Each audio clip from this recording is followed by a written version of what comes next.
여러분들 그 시대 정신이라는 그런 표현을 들어보셨을 텐데, 그 시대 정신이 뭐냐면 당대 그 시대를 관통하는 사람들이 갖고 있는 어떤 가치관들, 또 사람들이 자주 말하는 그런 유행의 그런 표현들을 시대 정신이라고 얘기를 합니다. 그래서 6, 70년대 때 그 시대를 관통했던 그 표현, 또 유행했던 그 가치관이 뭐냐면, 우리도 한번 잘 살아보세. 너무 가난하고 힘들고 폐허가 됐는데 우리가 그냥 가난에만 머물러 있는 것이 아니라 지붕도 개량하고 신장로에 시멘트도 깔고 좀 우리가 우리의 삶을 좀 개선을 해보자. 더 이상 이렇게 살 수 없다. 그래서 6, 70년대는 한번 잘 살아보자. 그 성장에 대한 그런 시대 정신이 그때를 관통했습니다. 그러면 7, 80년대는 어땠을까요? 그 당시의 시대 정신은 잘 키워보자였습니다. 조금 우리가 먹고 살만해지고, 그리고 쌀밥도 뜰 수 있게 되니까 이제 자녀들에게 관심이 가는 겁니다.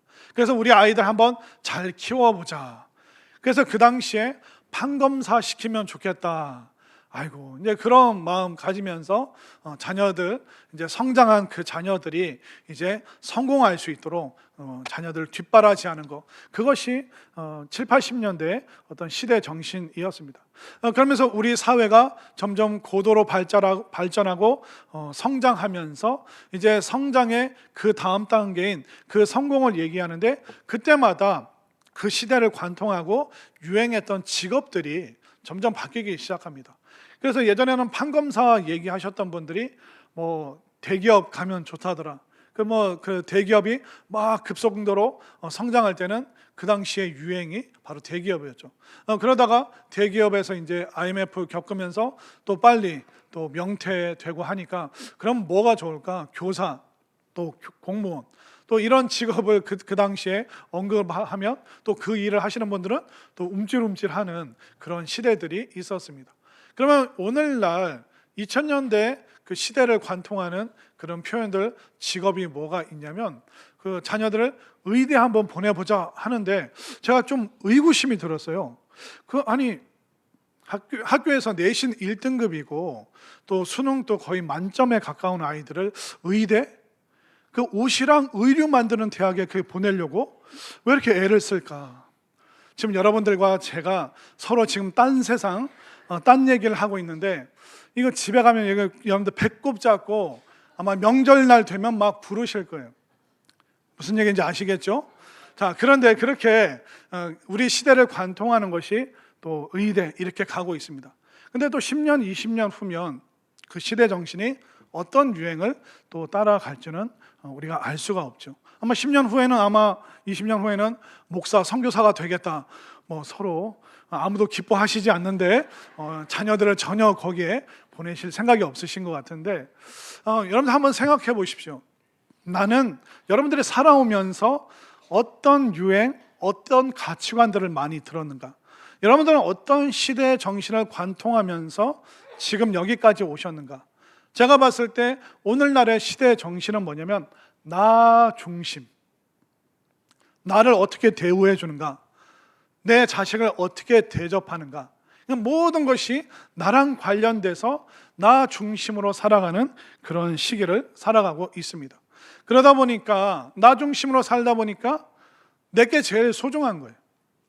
얼마 전에, 작년에 그 초등학교 교사분들이 아주 곤혹스러운 그런 사건들, 상황들이 너무 많이 있었습니다. 그게 왜 그랬습니까? 감히 내 아이를 이렇게 대우해? 감히 내 아이를 혼내고 야단쳐? 내 자식이 어떤 애인데, 내가 걔를 어떻게 키웠는데. 그러니까 그 자식의 문제가 내 문제는 거야. 나 중심으로 살아가니까 나 건들기만 해봐.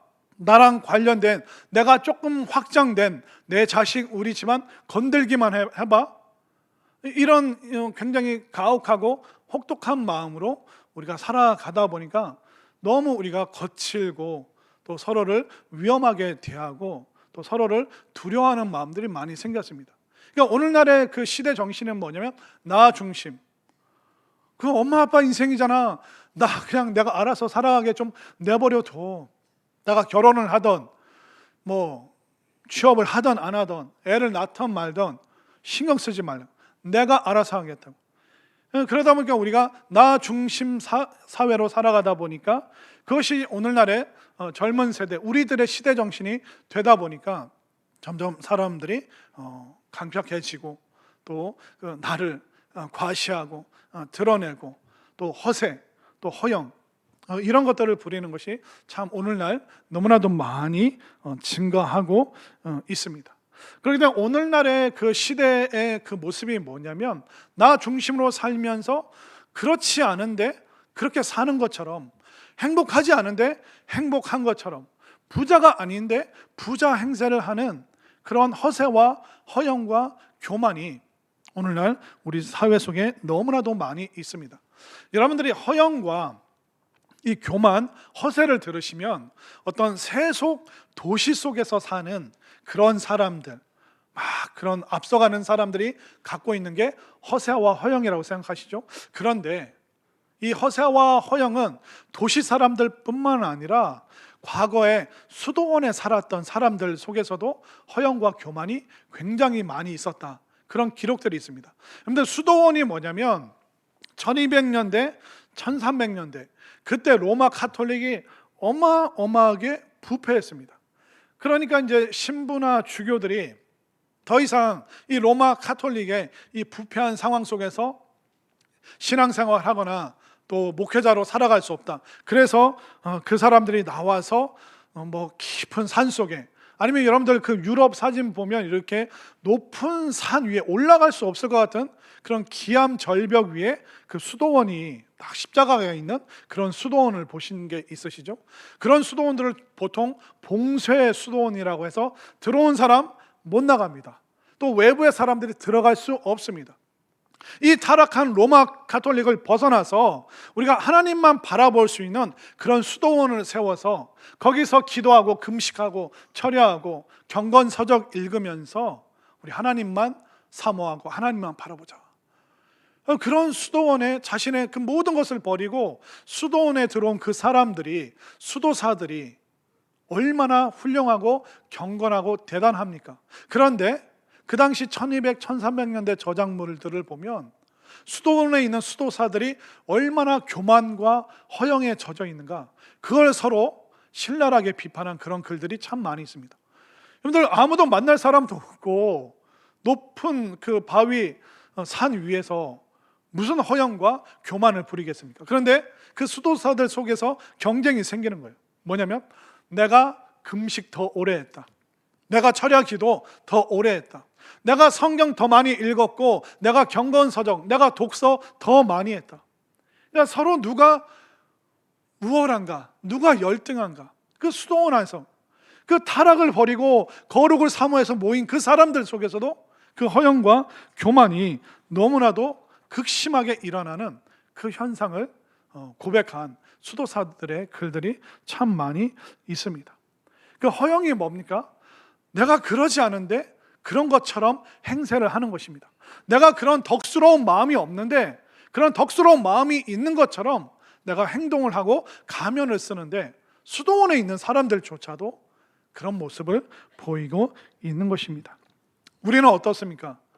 우리는 더 어떨까요? 더 교묘하게 칭찬받고 싶고 칭찬을 기다리고, 또 우리는 더 교묘한 방법으로 그 허영과 교만을 채우기에 급급한 것이 바로 오늘날을 살아가는 오늘날의 그 유행과 가치관과 시대정신, 나 중심, 나 드러내고 싶고, 나 누가 알아줬으면 좋겠고, 나 좀 제대로 대접해줬으면 좋겠다, 그 마음이 오늘날 우리들 속에 너무나도 많이 있습니다. 그러다 보니까 이 허영 속에서, 교만 속에서 우월감이 드러나고 있고, 또 그 허영과 교만, 허세를 못 부리면 못 부리는 만큼 또 좌절과 절망하는 것이 오늘날 2024년을 살아가는 우리의 자화상이 그대로 나타나고 있습니다. 근데 오늘 본문에 세례 요한이 나오잖아요. 근데 이 세례 요한은요, 허세와 허영과 교만 부려도 아무도 뭐라고 할 사람이 없는 정말 대단한 스타가 바로 세례 요한입니다. 이 세례 요한이 얼마나 대단하냐면, 자, 이 세례 요한이 등장했을 때가 정말 놀라운 시기입니다. 구약의 마지막 선지자가 말라기입니다. 근데 이 말라기 선지자 이후에 하나님께서 400년 동안 이스라엘 백성들에게 침묵하십니다. 그 어떤 말씀과 메시지를 지닌 선지자도 안 보내주셨습니다. 그런데 그 400년의 하나님의 침묵과 암흑기, 여러분들 400년 하면요, 조선 왕조가 500년입니다. 한 나라가 왕조가 세워졌다가 사라질 만한 그런 오랜 세월 동안 하나님의 말씀을 선포하는 사람이 없었는데, 이제 400년 만에 세례 요한이 딱 등장해서 하나님 나라가 가까웠으니 회개하라, 회개의 세례를 받으라, 그렇게 외치니까 이스라엘 사람들이 400년 만에 열광하는 거예요. 우와, 드디어 우리가 기다리는 그 선지자가 나타났다.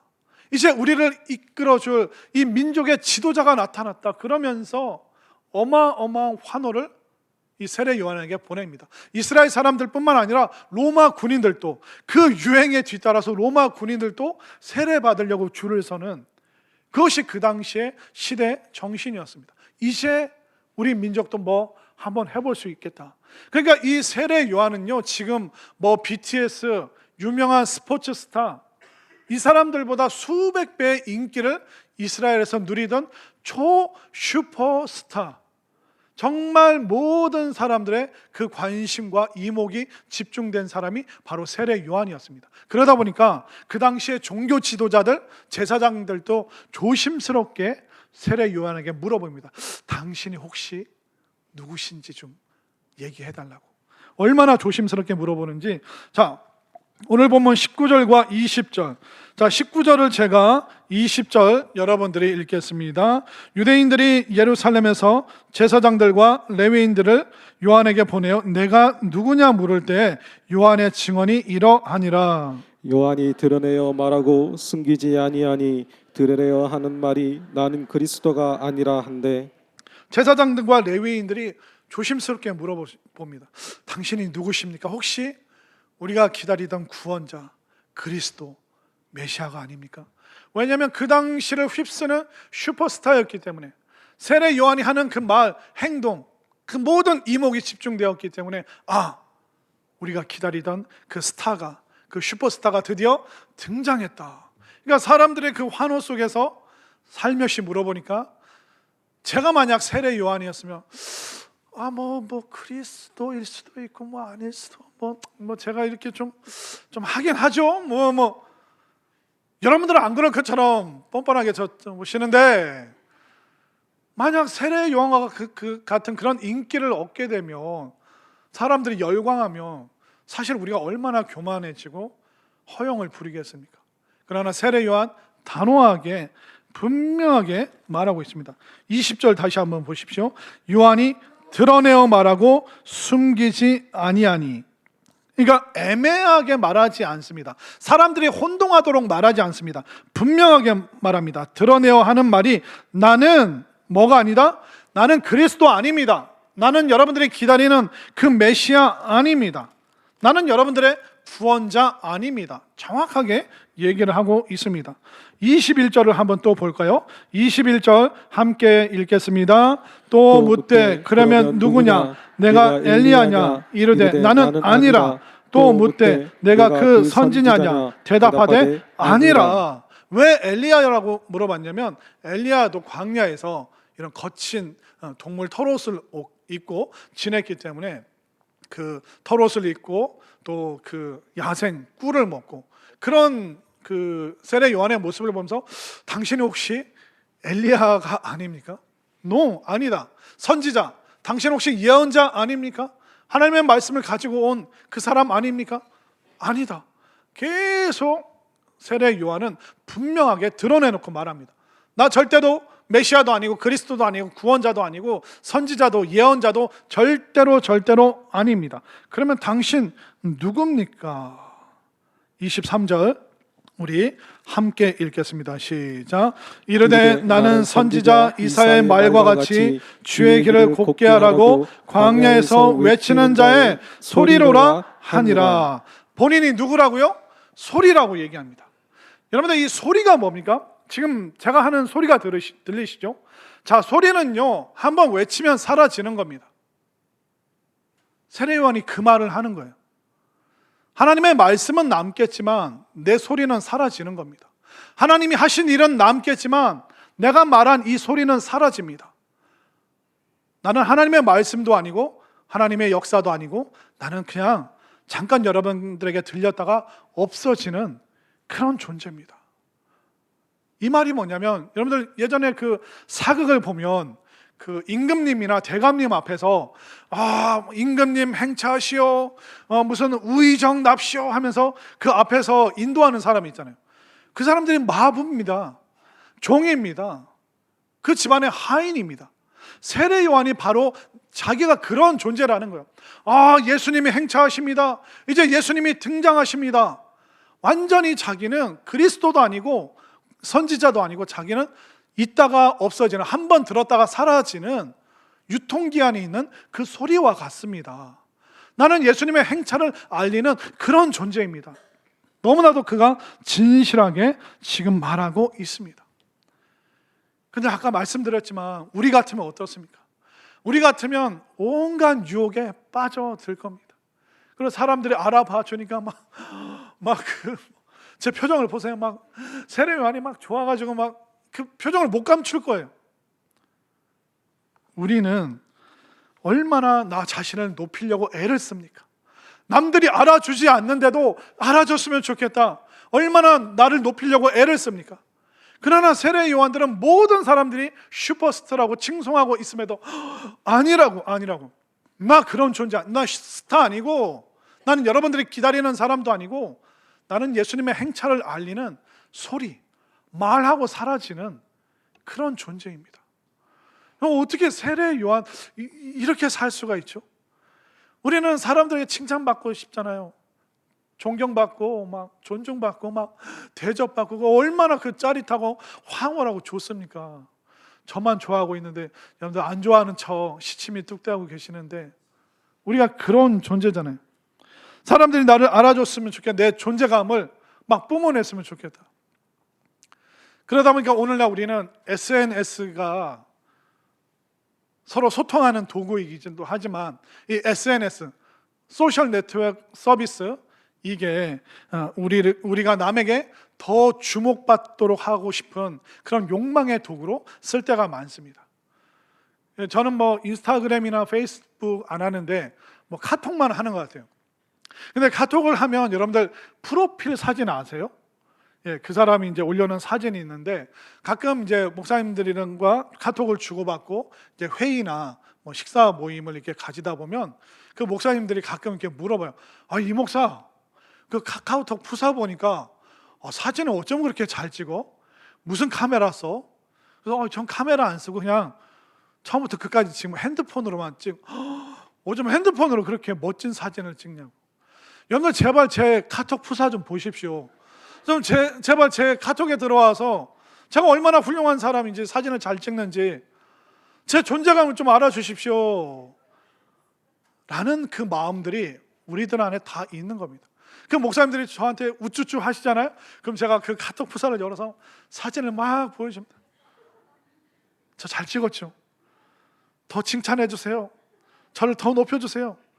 그 마음이 거기에 제 속에 있는 거예요. 오늘날 SNS를 하는 사람들이 얼마나 많습니까?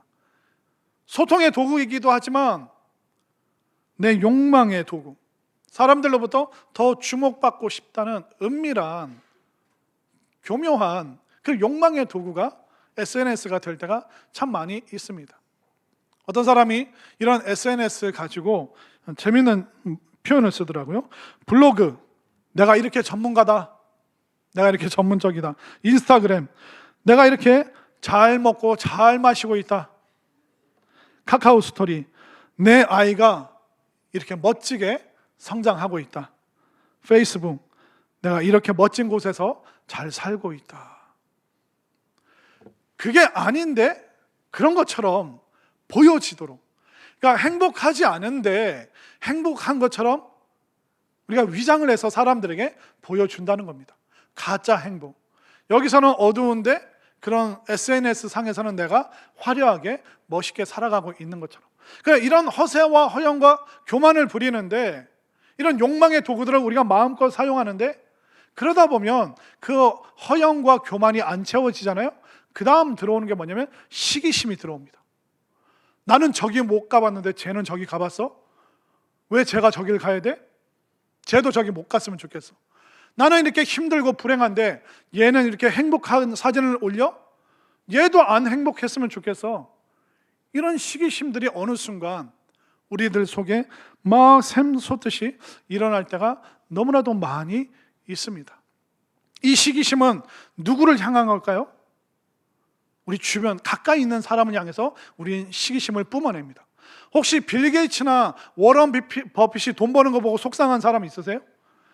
내 이웃이 사촌이 땅을 사면 배가 아픈 거예요.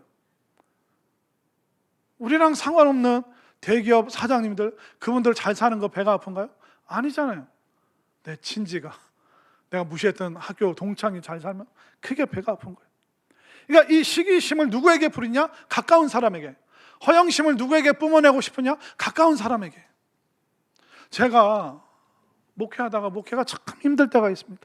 여러분들 잘 모르시겠지만 이 목회가 이게 보통 일이 아닙니다. 교회 안에서도 그런 시기심을 나타내는 분들이 간혹 있어요. 예를 들면 이런 겁니다. 제가 뭐 식당에서 어르신들 손잡고 식사 잘하셨냐고 그리고 뭐 그렇게 얘기를 하면 젊은 분들이 보면서 목사님은 어르신들만 좋아해요. 근데 그러다가 제가 커피 마시면서 젊은 분들과 이렇게 막 웃으면서 떠들면 저쪽 식사하셨던 그 어르신들이 뭐라 그럴까요? 목사님은 누구만 좋아해? 목사님은 젊은 사람들만 좋아해. 그러다 제가 교회 새로 오신 새가족들 있잖아요. 새가족은 우리에게는 신생아예요. 신생아.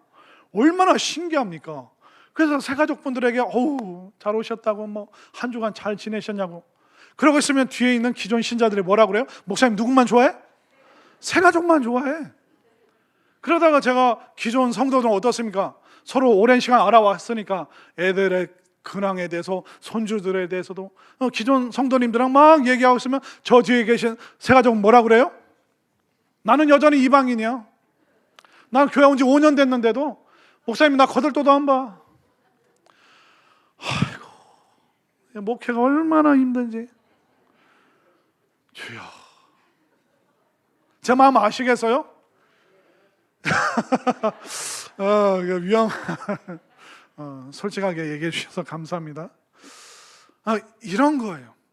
그러니까 우리들 속에 이 시기심을 누구에게 뿜어내느냐? 가장 가까이 있고 같이 신앙생활하고 함께 교회 공동체로 살아가는 사람에게 시기심을 뿜어내는 거예요. 여러분들 그러지 않으셨으면 좋겠어요. 만약 교회 안에서 내가 못하는 걸 누가 해내잖아요? 그럼 그게 미워 보여야 돼요? 아니면 칭찬해야 돼요? 내가 못하는 거 집사님 해주셔서 너무 좋아. 난 노래 못하는데 우리 찬양대 찬양팀, 나는 이게 허리가 안 돌아가는데 우리 드리머스 워십팀 보면 너무 좋아. 근데 간혹 그런 교회들이 있어요. 내가 워십 못하니까 니네 하지 마. 내가 찬양 못하니까 큰 소리로 찬양하지 마. 내가 목사님 잘 못 섬기니까 목사님 대접하고 섬기는 그거 하지 마. 이게 공평한 거야. 이게 교회야. 여러분들 교회의 영적인 분위기가 그렇게 가서는 절대로 안 됩니다. 내가 못하는 걸 누가 해내면 어떻습니까? 너무너무 수고했다고, 너무 고맙다고.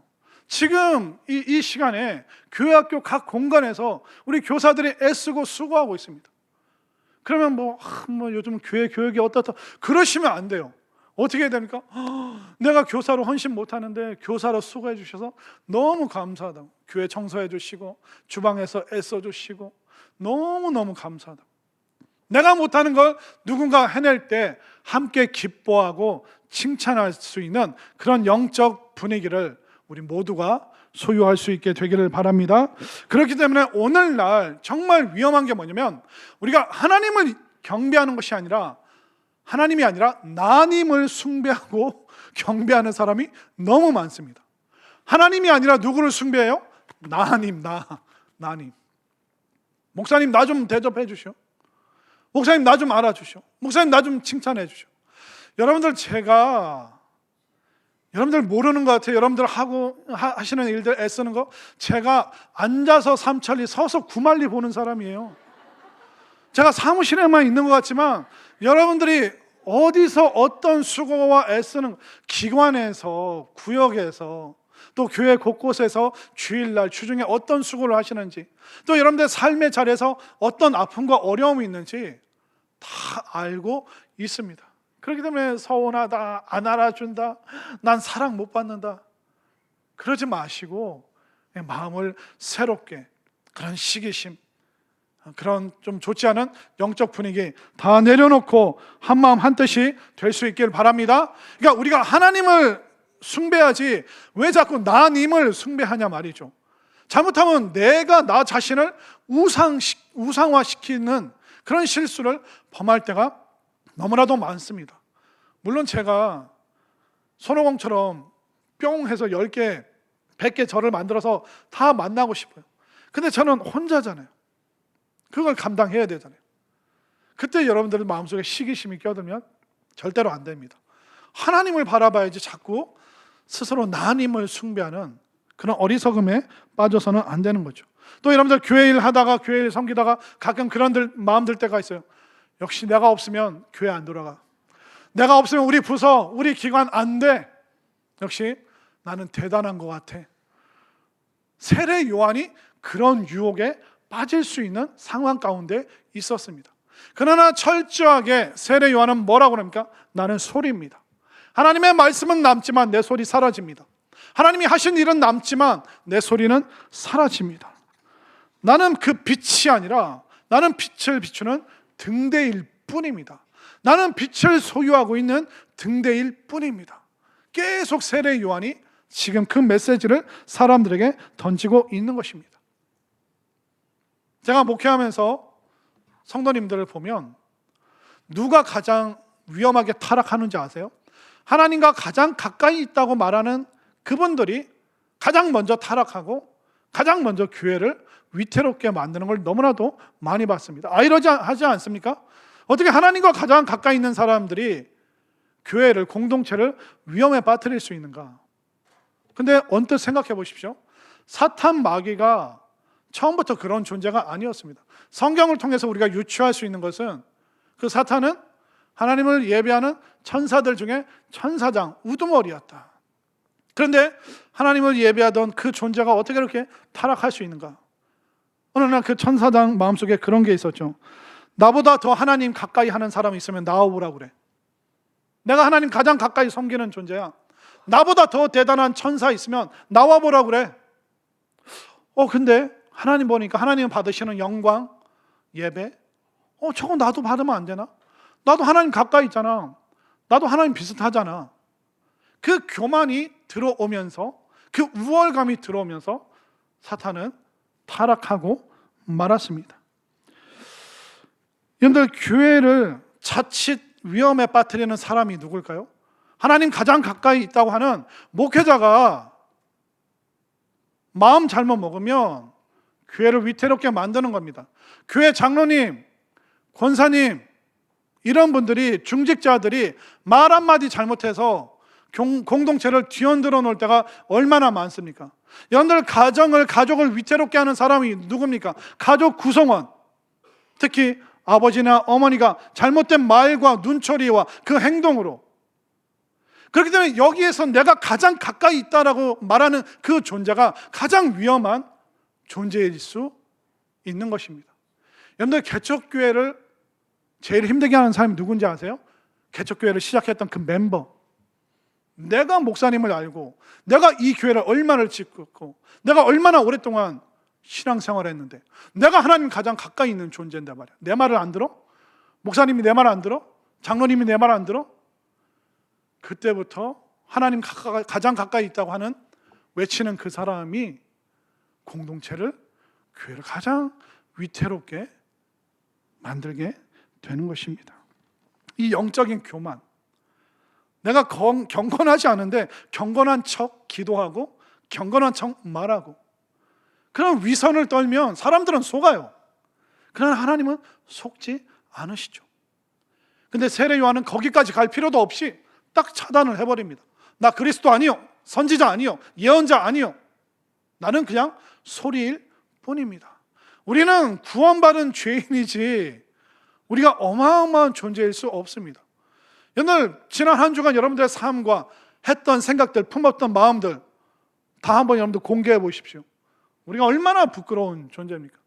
용서받은 죄인일 뿐이지 나 좀 대접해 주시오, 나 좀 알아주시오.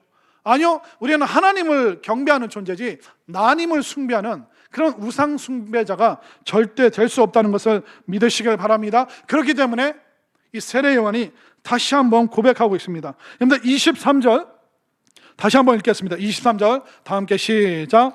이르되 나는 선지자 이사의 말과 같이 주의 길을 곧게 하라고 광야에서 외치는 자의 소리로라 하니라. 자, 여기 이 중간에 한번 보십시오. 주의 길을 곧게 하라고. 그러니까 세례 요한이 아는 거예요. 자기가 까딱 잘못하면 사람들에게 혼동을 주면 예수님의 길을 곧게 하는 게 아니라 굽게 만들 수 있기 때문에 드러내놓고 말하는 거예요. 나 메시아 아닙니다. 나 구원자 아닙니다.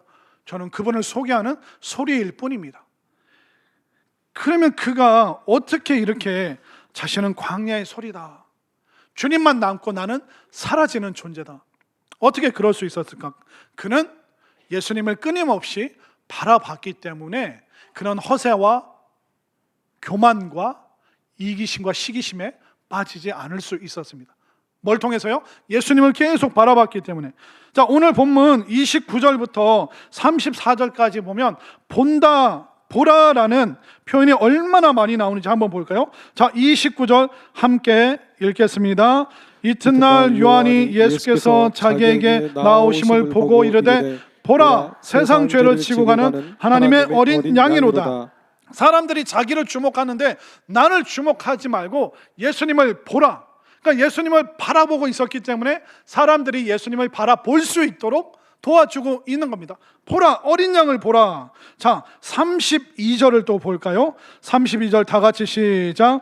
요한이 또 증언하여 이르되 내가 봄에 성령이 비둘기같이 하늘로부터 내려와서 그의 위에 머물렀더라. 그는 성령의 역사를 보면서 성령님이 예수님 위에 머물러 있는 그 모습을 보고 있는 겁니다.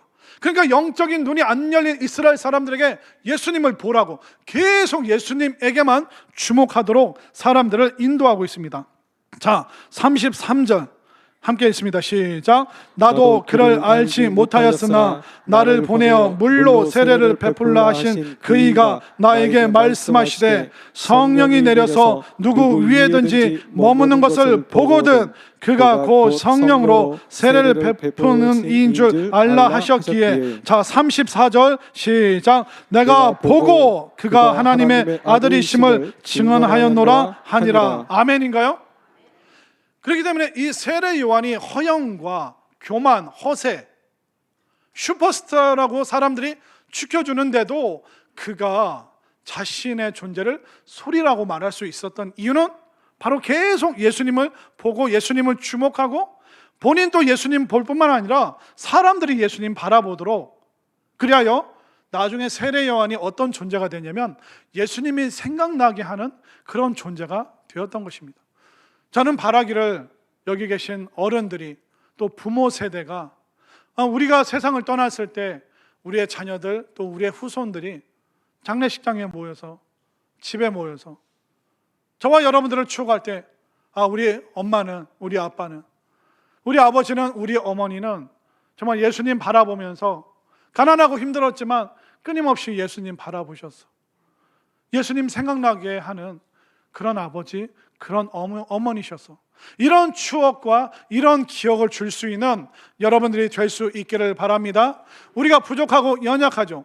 그러나 우리가 계속 예수님 바라볼 때 정말 우리의 삶이 변화되고 예수님을 바라볼 때 허영과 허세와 교만으로 불안해하는 우리 마음이 이제 주님께서 주시는 그 평안함을 소유할 수 있음을 믿으시길 바랍니다. 그렇기 때문에 계속 세례 요한은 얘기하는 거예요. 어린 양을 보라, 우리의 구원자를 보라, 예수님을 보라, 성령 충만한 그분을 바라보라.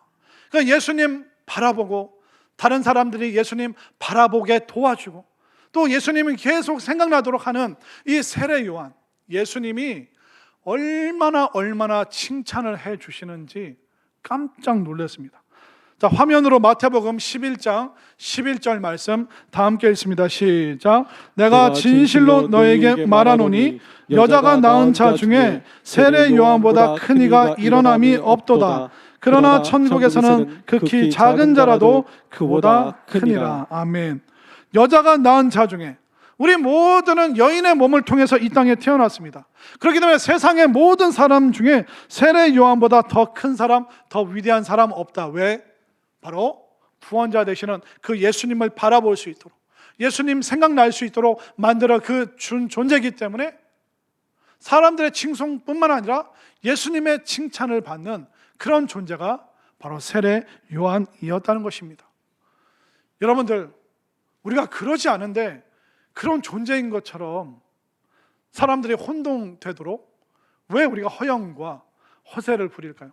물론 오늘날 시대 정신이 나만 바라봐, 나 좀 대우해줘, 하나님이 아니라 나 좀 섬겨줘, 그런 세상이지만 우리는 그 세상 속에서, 그 시대의 유행 속에서 그 시대 정신을 극복해서 예수님의 정신, 믿음의 정신, 정말 진정한 신앙의 정신으로 이 시대 정신을 극복하고 이겨내야 될 줄로 믿습니다. 그렇기 때문에 허세와 교만으로 불안했던 분들, 이제 예수님 바라보시기를 바랍니다. 또 남들 행복한 거 그거 SNS로 보면서 좌절과 우울과 어둠에 있는 분들, 시기심이 있는 분들, 이제 눈을 다시 고정해서 예수님 바라볼 수 있게 되기를 바랍니다. 예수님 바라볼 때 정말 아프고 힘든 분들, 예수님 바라보십시오. 예수님께서 치유의 빛을 비춰주실 줄 믿습니다. 아이들 때문에, 자녀들 때문에 속상하고 근심 걱정이 있습니까? 그 근심의 눈으로 다시 한번 예수님 바라볼 때 예수님께서 우리의 근심을 평안으로, 또 화평으로 만들어 주신 줄 믿으시길 바랍니다. 경제적인 한파로 인하여 어렵고 힘들고 고난이 있습니까? 주님 바라보시며 오병이어뿐만 아니라 하늘의 권세를 가지신 풍성하신 예수님께서 여러분들의 삶을 변화시켜 주실 것을 분명히 믿으시길 바랍니다. 세례 요한처럼 예수님 바라보고 사람들 예수님 바라볼 수 있도록 도와주시고 예수님 생각나는 그런 존재가 여러분 모두가 되어주시기를 간절히 소망합니다.